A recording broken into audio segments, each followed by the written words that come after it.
Olá meus amigos, tudo bem? Estamos de volta com agora sim o último vídeo sobre escatologia geral, vídeo de número 7, onde estaremos falando agora sobre os estados finais, o que acontece com o justo e o que acontece com o ímpio após todos os acontecimentos escatológicos. Então, o assunto é os estados finais ou o estado eterno. O que vai ser no final de tudo que acontecer, o que vai acontecer com quem andou com Cristo e quem não andou com Cristo. Tá? Quem aceitou Jesus como Senhor e Salvador e quem não aceitou. Então esse tema, os estados finais, ele vem dar resposta final à realidade do mal e do bem no mundo. Então ali tudo vai se resolver, tudo vai ficar muito claro, muito bem esclarecido. O Novo Testamento fala claramente desses dois destinos ou estados eternos. O estado final dos ímpios e o estado final dos justos. Vamos começar pelo pior, vamos começar pelos ímpios, tá? Para falar do estado final dos ímpios, devemos pensar também no lugar onde o estado ocorre. No caso dos ímpios, será no inferno, tá? Então, nós precisamos entender um pouquinho mais sobre o inferno para poder entender o que vai acontecer com os ímpios, tá? O inferno, ele é um lugar. Então, a Bíblia afirma a existência real do inferno. Ele é um lugar. Muitas passagens nos dão conta da sua existência como um lugar para onde os ímpios vão. Mateus 25, 41 e 46, Marcos 9, 45 e 46, 2 Tessalonicenses 1, 7 a 9, Lucas 16, 19 a 31, Apocalipse 20, 10 e Apocalipse 21, 8. Esses textos nos mostram claramente que o inferno é um lugar, ele existe, ele é real. Tá? A natureza do castigo. 4 aspectos. É a ausência total do favor de Deus, é o completo domínio do pecado e os sofrimentos no corpo e na alma e castigos também pessoais, subjetivos. Tá? Então a pessoa que morre sem Cristo, ela já está condenada, ela já está numa sentença de morte eterna diante de Deus, e lá no final, o estado eterno dela então será de ausência total do favor de Deus, um completo domínio do pecado. Ela vai ficar num período no local de sofrimento, justamente por causa do pecado, que ela morreu afastada de Deus, morreu longe da presença de Deus, e o pecado continuará surtindo efeito eterno na vida dela. Os sofrimentos serão no corpo e na alma. Lembram da ressurreição? Então precisa haver a ressurreição, o encontro novamente do corpo e da alma, ou do corpo e do espírito, para que a pessoa possa, então, tanto os justos possam usufruir da bênção integral na sua vida, da promessa de Deus, da restituição, quanto os ímpios, então, sofrerem o castigo eterno ali no corpo e na alma.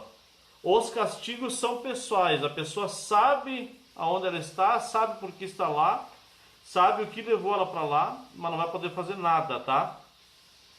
E cada um vai sofrer, dos que forem para lá, vão sofrer pessoalmente todo o mal que eles mesmo quiseram ter ao longo da sua vida, tá?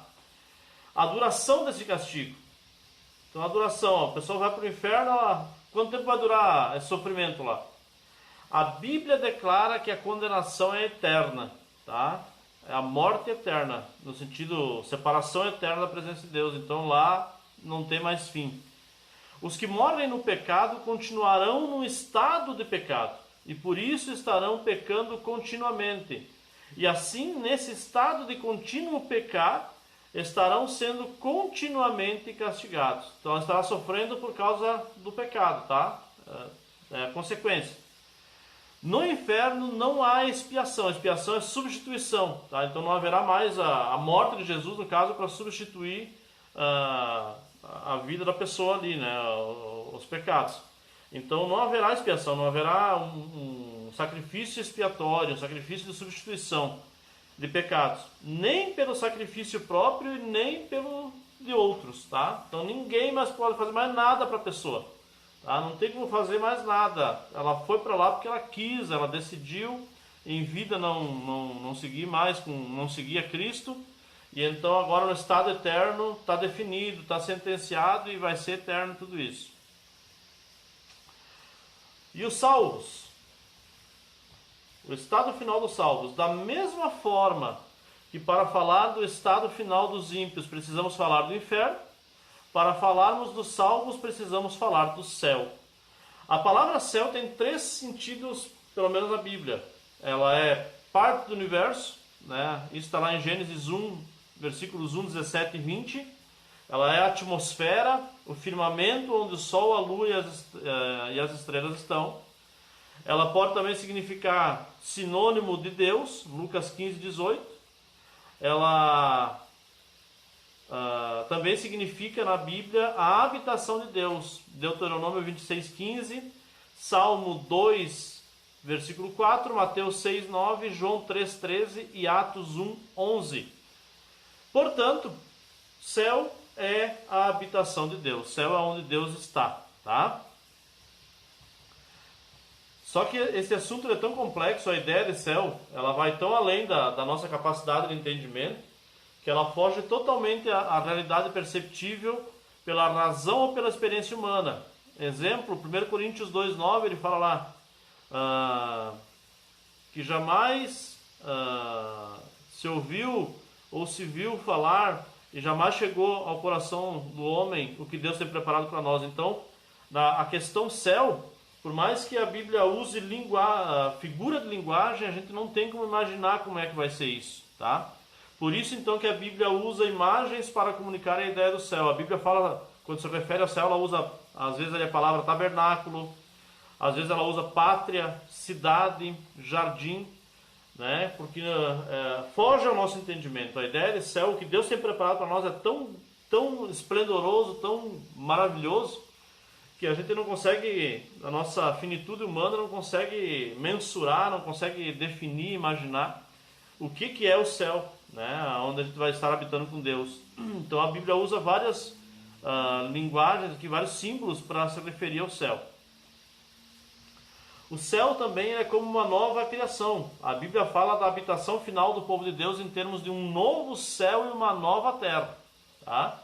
Então é uma nova criação, vai ser tudo transformado, tá? Apocalipse 21, 1. O mundo presente será destruído, segundo Pedro, capítulo 3, versículos 10 a 13.